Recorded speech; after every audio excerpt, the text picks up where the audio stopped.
Formula One Las Vegas 2023 will no doubt be an incredible and thrilling spectacle in Vegas later this year. At the same time, Formula One will also further highlight the widening divide between the rich and the poor here in Sin City. Oh, and this pit building behind us right here, well, 11 months out of the year is going to turn into the Formula One experience, basically catering to locals and tourists 11 months out of the year. Now, it's going to host things like interactive experiences, merchandise stores, racing simulators, go-kart racing, and of course, a bar, y'all.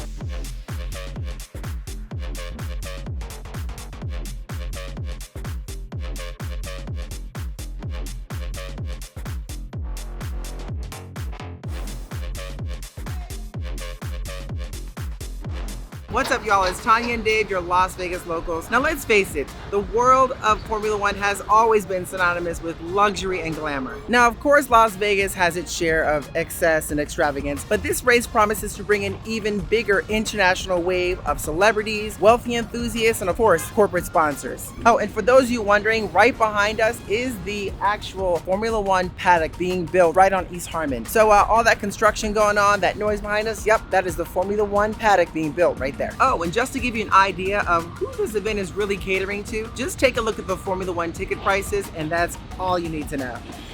Today we're going to take you along the 3.8-mile Las Vegas Formula One racetrack, beginning here behind us at the start and finish line and the paddock. And then we'll actually, along the way, talk about the race itself, give you some tips about that, but also the impact on the neighborhoods and the local residents here in Las Vegas, including an update on all of this construction going on. Now, behind us is actually what's referred to as the paddock zone and the East Harmon zone. We're actually right off East Harmon.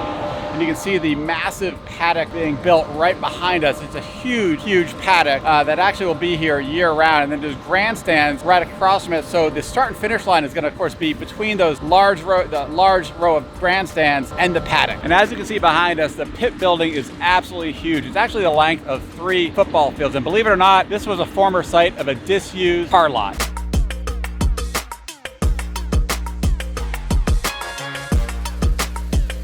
I don't know about you, babe, there is a lot of work that need to get done between now and November 16th to 18th to be ready for the race. I know, right? I have a feeling money talks, so yes. It shall be done. I think that's right. We're now across the street from the future home of Formula One that we just shared with you. And actually, as you can see, this area, there's a lot of affordable housing for the local residents. It's definitely not a ritzy area at all. You do have to wonder about the impact of the pricing of the housing in this whole area as Formula One comes in here and really builds out their future home. And actually just a block down Harmon towards the Virgin Hotel and Casino, you have the notorious tunnels of Las Vegas, at least one of the entrances where homeless will seek shelter and actually live underneath there.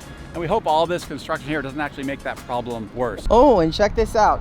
Speaking to that example, looks like that's been here a while. This Harmon property here is a high-profile development site for sale, and this property is intended to be used for a casino and a resort hotel. So a lot of those folks that are in this apartment-style complex right now at the Harmon, oh boy, looks like they may have to find other means. Might wake the neighbors up, break you in and break you out. In the end, we're gonna make a child.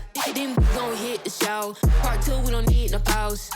So behind me, you guys, is called the North Oval Zone, and all along the racetrack are these pop-up sort of clubhouses you'll find. And to entertain yourself in one of these spots, from the Heineken to the Sports Illustrated to the Paris Clubhouse, it can cost you anywhere between $5,500 and we've seen some up to $10,000 per person, and that doesn't include taxes or fees. Woo! Lifestyles of the rich and famous, don't be shameless, shameless. Oh, and I just want to mention, when the race cars are ready to come out the paddock area, as you can see here, and they're gonna make a right on Koval, and they're gonna zip. Races begin all the way down. The first up over that direction, the MSG Sphere. Woo, woo. A quick thanks to BetterHelp for sponsoring this portion of today's video. Many of you may know that over the last year, Dave and I have been dealing with a few really traumatic issues, from me ending up in the hospital due to a stroke scare, and an even more recent event, our home on wheels, Desert Snow. We were in a collision, and he's in the collision repair shop for the near foreseeable future. And just dealing with the stresses of that, trying to run our business, and just things piling up and piling up. You know, a lot of times it's really hard to deal with things like that mentally, and you may not know who to talk to. Regardless if you're dealing with a clinical mental health issue, like depression or anxiety, or if you're just a human living in this world going through a hard time, well, therapy can give you the tools to help you approach life in a very different way. And that's why we're excited to tell you about BetterHelp. The mission of BetterHelp is to help make therapy more affordable and more accessible. And it's important because finding a therapist can sometimes be really hard, especially if you're limited to options in your area. BetterHelp is a platform that helps make finding a therapist easy because it's online, it's remote, and by filling out a few questions, BetterHelp can match you with a therapist in as little as a few days. Oh, and because finding a therapist is a little like dating, if you don't connect or jive with that therapist, which is pretty common in therapy, you can switch to a new therapist at no additional cost without stressing about insurance or anything like that. If you're dealing with stresses in life like we all are, consider online therapy with BetterHelp. It's easy to get started. Just click our link in the description box below, betterhelp.com/turnitupworld for 10% off your first month. And thanks again, BetterHelp, for supporting this channel. No, in the bed. Break you in, then. It is every day. This sound like Argentina. Had to fist my demeanor. One thing we should probably mention is with all the construction and repaving going on, there's going to be some heavy traffic situations going on. Oh no, and there actually is already a ton of traffic situations that's affecting the locals in the neighborhoods that are trying to get around now. I mean, we would always joke that, hey, you can get anywhere in Vegas in like 15 minutes. Well, that's not really the case now, not with all the construction going on. I mean, they're repaving the whole racetrack area, and plus, as you can see, the construction around the track itself.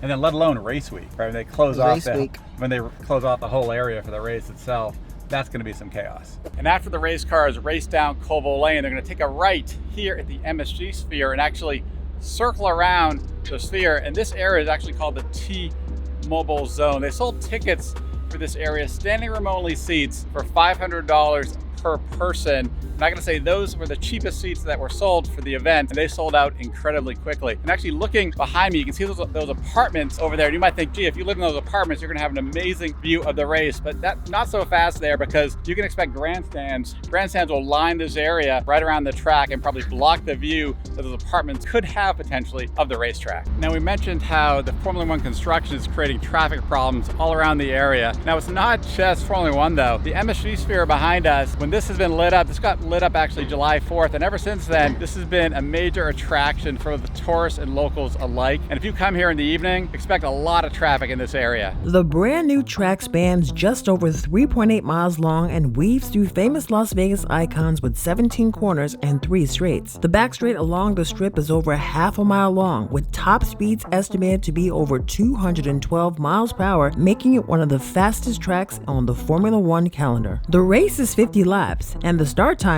well, the start time may be a bit surprising. The race will start at 10 p.m. Pacific time on November 18th or 1 a.m. Eastern time. Yes, that's right. The reasoning is that Formula One is huge in Europe, so they want to time the race so Europe can watch during their morning coffee. The qualifying race, as well as one of the practice races, start even later at midnight pack time. Happen to live near the racetrack? You may have some noise issues race week, especially if you try to get to bed early. You might want to go ahead and grab yourself some serious earplugs.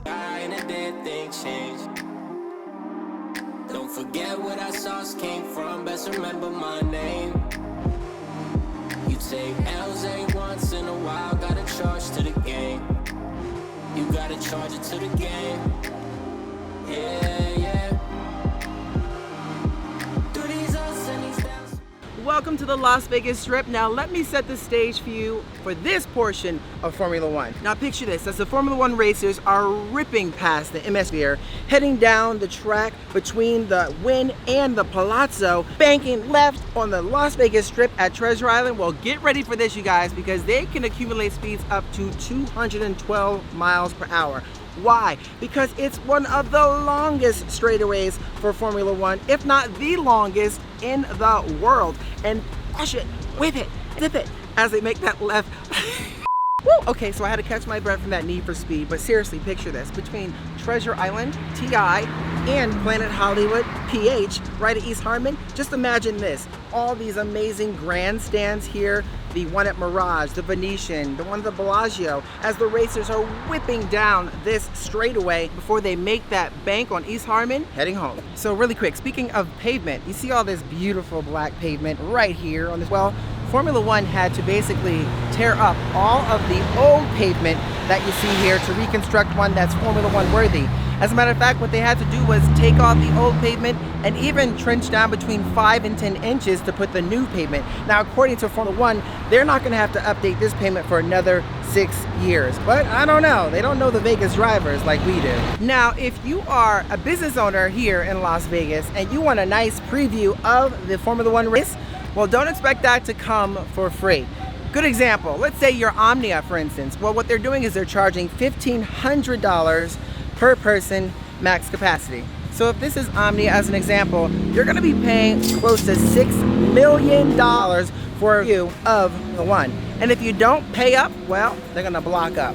Basically meaning they're gonna block all of your views from Formula One. So you gotta pay to play. So what about all the fans that don't have a paid seat? Well, fans without a paid seat in one of the various grandstands spread out around the track will not be able to view the race from the area sidewalks. Repeat, will not be able to view the race from the area sidewalks. Although the sidewalks on the strip will be open to pedestrians when the race is occurring, barriers that will line the circuit will obstruct the view of the race. Metro Police and grandstand pre-security will monitor the sidewalks to ensure crowding doesn't occur. A pedestrian bridge that crosses over Las Vegas Boulevard will also be open to foot traffic when racing is occurring, but the glass will be covered so the race cannot be viewed from those structures.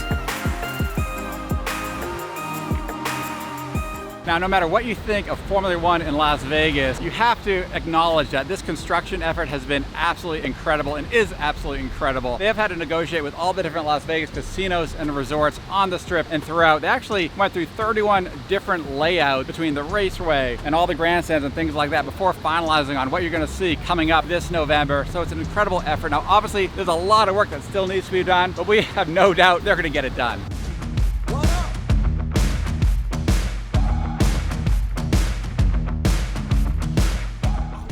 We are here now on the Las Vegas Strip, coming down to the final stretch. Tanya and Dave here, just waiting for a little bit of a traffic halt to move before we come around the final lap. We've been on this position for almost 5 minutes, but we're on. Dave, how are you feeling about this? Are we getting there? Are we gonna win? I think we might get the top speed, maybe 20 miles an hour. We might get there. We're home stretch down East Harmon. Here we come. Final leg of the race. Woo! It took us about 20 minutes to get from Bellagio to East Harmon, but we're here.